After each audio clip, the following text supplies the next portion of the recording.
ఓం శ్రీ గురుభ్యో నమః. ఓం శ్రీ మాత్రే నమః.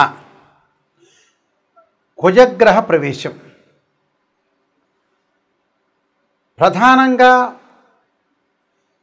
అక్టోబరు 28వ తారీఖు నుంచి డిసెంబర్ 7వ తారీఖు వరకు కూడా అంగారక గ్రహ ప్రవేశం వృశ్చిక రాశిలో. అంటే సంవత్సరం తర్వాత మళ్ళీ వృశ్చిక రాశిలోకి కుజుడు యొక్క తన సొంత రాశిలోకి ప్రవేశం జరుగుతుంది. కుజుడు సహజంగా ఒక రాశి నుంచి మరొక రాశికి మారటానికి 45 రోజుల కాలం పడుతుంది. అంగారగ్రహం కూడా ప్రధానంగా అన్ని గ్రహాల్లో ముఖ్యంగా ప్రధానంగా అంగారగ్రహం కూడా చాలా మోస్ట్ ఇంపార్టెంట్ ప్లానెట్. అంటే మార్స్ ప్లానెట్ యొక్క ప్రత్యేకత, దాని యొక్క కారకత్వాలను మనం చూసుకుంటే సుమారుగా 45 రోజుల పాటు కాలంలో ఒక రాశిలో దాని యొక్క కారకత్వం అనేది తెలుపుతూ ఉంటుంది. అంటే కుజుడి యొక్క కారకత్వాల్లోకి మనం ముందుగా వెళ్తే సత్వ భూ ప్రాకార రోగ ప్రణవ సాహస శస్త్ర అగ్ని సందర్శనోత్పాటన భాతృక కుజ అంటారు. అంటే అంగారక గ్రహము భూ సంబంధమైన వ్యవహారాలు, కోర్టులు, రియల్ ఎస్టేటు, అన్నదమ్ముల విషయాల్లో, శారీరక బాధలు, కెమికల్ కంపెనీలు, మిషనరీలు, మార్కెటింగు, భూమి, ఇండ్ల నిర్మాణం, న్యాయ వ్యవస్థ, న్యాయవాదులు, రక్షణ శాఖ, మిలిటరీ, రక్షక భటులు, సైన్యము, మేనేజ్మెంటు, భూములు అమ్మడము కొనడము, రియల్ ఎస్టేటు, కన్స్ట్రక్షను, మెడికల్ ల్యాబొరేటరీసు, మేస్త్రీ పనులు, యంత్ర సంబంధమైన విషయాలు, మెకానికల్ ఇంజనీరింగ్, మెకానిక్లు, రోగాలు, శస్త్రచికిత్సలు, అగ్ని భయాలు కలిగేదే. అంటే అగ్ని భయములు ఇలాంటివన్నీ కూడా అంగారకుడు యొక్క కారకత్వాలని జ్యోతిష్ శాస్త్రం చెప్పబడింది. అంటే సత్వ భూ ప్రాకార రోగ ప్రణవ సాహస శస్త్ర అగ్ని సందర్శోత్పాటన భాతృక కుజ అన్నారు. అంటే కుజుడు సహజంగా మనకి ఇవన్నీ కూడా గోచారరీత్యా చెప్పబడే ఫలితాలు. బర్త్ చార్ట్కి గోచారానికి చాలా లాట్ ఆఫ్ డిఫరెన్స్ ఉండాలి, గుర్తుపెట్టుకోవాలి. సహజంగా ఎలా ఉంటుందంటే మృగశిర చిత్త ధనిష్ట నక్షత్రంలో ఎవరైతే జన్మించారో వాళ్ళు కుజమహర దశలో జననం అనేది ప్రారంభమవుతుంది. కుజుడికి వృశ్చిక రాశి, మేషరాశి స్వక్షేత్రాలైతే అలానే నీచస్థానం కర్కాటక రాశి అవుతుంది. కర్కాటకానికి ఆపోజిట్లో ఉన్న ప్రధానంగా మకర రాశి ఉచ్చక్షేత్రం అంటారు. కర్కాటకం, సింహం, కన్య, తుల, వృశ్చికం, ధనస్సు, మకరం. మకరంలో ఉచ్చ ఉంటే దానికి సప్తమ స్థానం, కర్కాటకం నీచస్థానం అవుతుంది.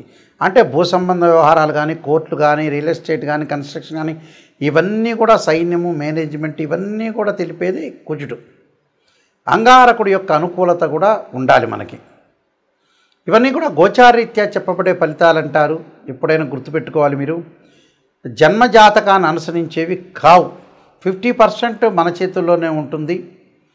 మనం ఏం చేయాలి, ఎలా చేయాలి, నిర్మాణాత్మకంగా ఎలా పోషించాలి, మనం ఏ విధంగా చేస్తే జీవితం అనేది డెవలప్మెంట్ అవుతుందని తెలుసుకొని ముందుకు వెళ్ళాలి. ఏదైనా సరే రాశి ఫలాల్లో నెగిటివ్ చెప్తే నెగిటివ్ అనుకోవద్దండి, దాన్ని పాజిటివ్గా తీసుకోండి. నిజాన్ని తెలుసుకుంటే మనం డెవలప్మెంట్ అయినట్టే. శ్రీయ లోపం పెరుగుట పెద్ద విద్య, లోపం ఎరిగిన వాడే పూర్ణుడవుతాడని దాని అర్థం. మీనరాశి వాళ్ళకి అంగారక గ్రహం యొక్క ఫలితం ఏ విధంగా ఉందో తెలుసుకుందాం. మీనరాశి వాళ్ళకి ముఖ్యంగా ద్వితీయాధిపతి అలానే భాగ్యాధిపతి అయిన కుజుడు భాగ్యస్థానంలో ఉన్నాడు. ఉంటే ఏం జరుగుతుంది? 9వ స్థానం అంటే అన్న వస్త్రాలకు కొన్ని ఇబ్బందులు కలగటం, ఇబ్బందులు కలగకుండా చూసుకోవాలి. ఆరోగ్యాన్ని చాలా జాగ్రత్త ఉండాలి. దీర్ఘకాలిక వ్యాధులు ఉన్నాడు, వాహన ప్రమాదాలు జరగకుండా కేవలం నెగ్లెక్ట్ అనేది లేకుండా చూసుకోవాలి. తండ్రి యొక్క ఆరోగ్యాన్ని చాలా జాగ్రత్త ఉండాలి. బంధుమిత్రులతోటి భార్యాబిడ్డ విరోధ భావాలు రాకుండా సహనంగా ప్రవర్తించండి. వాళ్ళు చెప్పే మాట ఓకే అనండి, చాలా సింపుల్ అది. పాత బాకీలు తీర్చుట, కొన్ని ఇబ్బందులు, రుణాలు, డబ్బులు కొద్దిగా పెరుగుతూ ఉన్నా కూడా కొద్దిగా జాగ్రత్త వ్యవహరించాలి. రుణ బాకీలు తీర్చుకోవాలని అర్థం. అంటే ఏం చెప్పబడుతుందంటే ఆశనాచ్ఛాదనమాన్యం అంటారు. శోషణం, దేహపీడనం, అంటే రుణాల విషయంలో జాగ్రత్త ఉండాలి. కొన్ని అపశృతులు జరగటం, ఆరోగ్యపరంగా ఇబ్బందులు లేకుండా చూసుకోవాలి. స్థాననాశనం, విరోధంచ నవస్థో ధరాసుత అన్నారు. అంటే స్థానచలనం జరగటం, విరోధ భావాలు కలగటం కూడా జరిగే అవకాశాలు ఉంటాయి. కాబట్టి కొద్దిగా జాగ్రత్త వహించి ఆరోగ్యాన్ని కాపాడుకోవాలి. ఆవేశాన్ని, బంధుమిత్రులతో సహనంగా ప్రవర్తించాలి. ప్రతి విషయంలో కూడా కొన్ని సందర్భాల్లో జీవితంలో రాజీ పడక తప్పదు. లౌక్యం చాలా ఇంపార్టెంట్. లౌక్యంగానే మనం ముందుకు వెళితే లైఫ్ అనేది ముందుకెళ్ళే అవకాశాలు ఖచ్చితంగా ఉంటాయి. కాబట్టి చాలా జాగ్రత్త వహించి ముందుకెళ్తే మీకు మంచి సుఫలితాలు ఎదురుతాయి. నేను కొన్ని పరిహారాలు చెప్పబోతున్నా, ఆ పరిహారాలు పాటించండి, మీకు మంచి సుఫలితాలు జరిగే అవకాశం ఖచ్చితంగా ఉంటుంది. ఈ రాశుల వాళ్ళకి ముఖ్యంగా కుజగ్రహం అనేది అనుకూలంగా లేకపోతే అంగారక పాశుపత రుద్రాభిషేకము, కుజ జపము, అలానే కుజుడి యొక్క అభిషేకాలు, కందులు, ఎర్రని వస్త్రము, ఎర్రని గొడుగు, ఎర్రని పూలు దానం చేయమని చెప్తారు. ముఖ్యంగా అంగారకాగ్ని శక్తి అస్తాయ ధీమే తన్నో భౌమ ప్రచోదయాత్ అనే మంత్రాన్ని, తత్పురుషాయుందే మహాసేనాయ ధీమే తన్నో షణ్ముఖ ప్రచోదయాత్ అనే మంత్రాన్ని మంగళవారం ఉపవాసం చేయటం, అలానే ముఖ్యంగా 2 జంట సర్పాలను దానం చేయటం, రాహుకాలంలో దీపం పెట్టడం, ఇవన్నీ అందరికీ తెలిసినవే. ఎప్పుడు కూడా జీవితంలో మనం బాగుపడాలంటే నెగిటివ్ని తెలుసుకోవాలని పదే సార్లు చెప్తున్నా.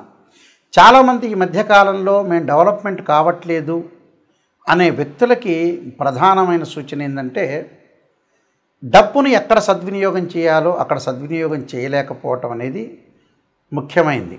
డబ్బు లేకపోతే పర్వాలేదు, లేకపోతే అతను ఏం చేయలేడు. డబ్బు ఉన్నవాళ్ళు కూడా ఏం చేస్తున్నారంటే వివాహాలు, పిల్లల యొక్క పెళ్ళిళ్ళు లేటు కావటం. కారణం ఏమిటి అంటే భగవంతుడు మనకు మంచిగా జ్ఞానాన్ని ఇచ్చాడు. ఆ జ్ఞానాన్ని మనం యూటిలైజ్ చేసుకోలేకపోవటమే లోపం.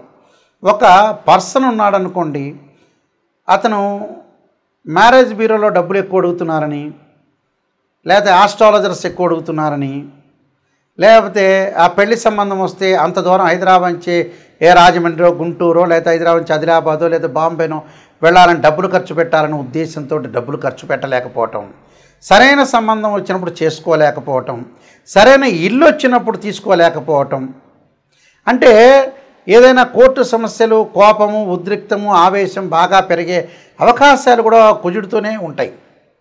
అంటే మన చేతుల్లోనే ఉంటుంది.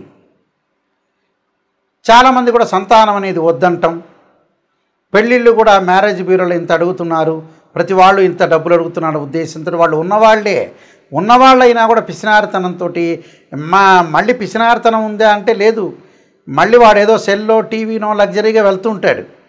అసలు విషయానికి డబ్బులు ఖర్చు పెట్టడం అనేది నేర్చుకోండి. చాలామంది కూడా వివాహాలు కుజదోషం అంటారు. 2, 4, 7, 8, 12 స్థానాల్లో ఉంటే దాన్ని కుజదోషం అంటారు. 13 నక్షత్రాలకు కుజదోషం అనే ఎగ్జంప్షన్ ఉంటుంది.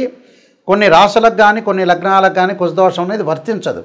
కేవలం వివాహానికి కుజదోషమే కాదు, శుక్రదోషం ఉంటుంది. ధనం సంపాదించిన కుజదోషమే కాదు, గురువు కూడా అనుకూలంగా ఉండాలి. అలాగా మనం చేసే పని అనేది ఏంటి, కరెక్టా కాదా అనేది తెలుసుకొని ముందుకు వెళ్ళాలి. ఎక్కడ మిస్టేక్ చేస్తున్నా ఆ మిస్టేక్ను మనం ఎలా సవరణ చేసుకోవాలి అనే విషయాల్లో మీరు చాలా జాగ్రత్తగా ఉండి డబ్బును దేని ఖర్చు పెట్టాలి, ఏది అవసరం, అతను నిజం చెబుతున్నారా లేదా. మా దానిలో కూడా ఆర్ఎంపీ డాక్టర్లు, ఎంబీబీఎస్ డాక్టర్లు, ఎంఎస్ డాక్టర్లు ఉన్నారు. సరైనగా మీకు అనుగుణంగా చెప్పే వ్యక్తులు కూడా ఉన్నారు చాలామంది. అంటే మీరు నెగిటివ్ను మీరు జీర్ణించుకోలేరు కదా. అందువల్ల అలాంటి ఆస్ట్రాలజర్స్ కూడా ఈ మధ్యన తయారైపోయి జ్యోతిష్యమే కరెక్ట్ కాదనే ఉద్దేశంతో తయారైన వ్యక్తులు కూడా ఉన్నారు. జ్యోతిష్యం అనే శాస్త్రం పర్ఫెక్ట్గా చెప్పేవాళ్ళు కరెక్ట్గా చెప్తారు. అది నిజాన్ని తెలుసుకోవాలి. నిజాన్ని తెలుసుకుంటే ఖచ్చితంగా బాగుపడతారు.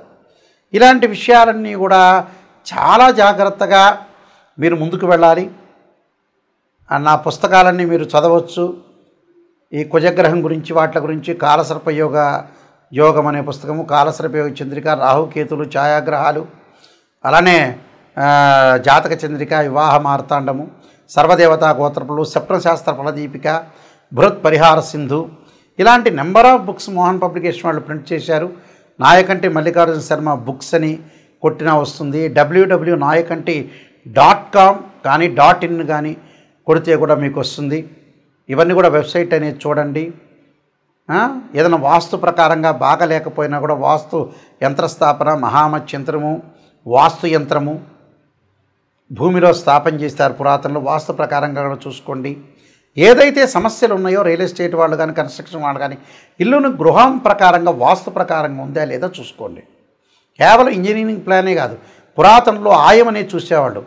అంటే ఆయం అంటే ఏంటంటే ధ్వజాయమని, సింహాయనమని, గజాయమని, ఖరాయని ఆయాలు కూడా ఉన్నాయి. ఆయాన్ని బట్టే మనం ఏదైతే పొడవు వెడల్పును లెంత్ను లెక్క వేస్తే మనకి ఏ ఆయం వచ్చింది, ఆ ఇంట్లో ఉంటే ధనం ఎంత, రుణం ఎంత, నక్షత్రం ఏంటి, ఆ ఇల్లు ఎన్ని సంవత్సరాలు ఉండగలుగుతుంది, ఇలాంటివన్నీ కూడా మీరు చూడండి. జ్యోతిష్ శాస్త్రం వాస్తు ప్రకారంగా ఎంతో డెప్త్గా వెళితే అన్ని విషయాలు రాశారని కూడా బయటకు వస్తాయి.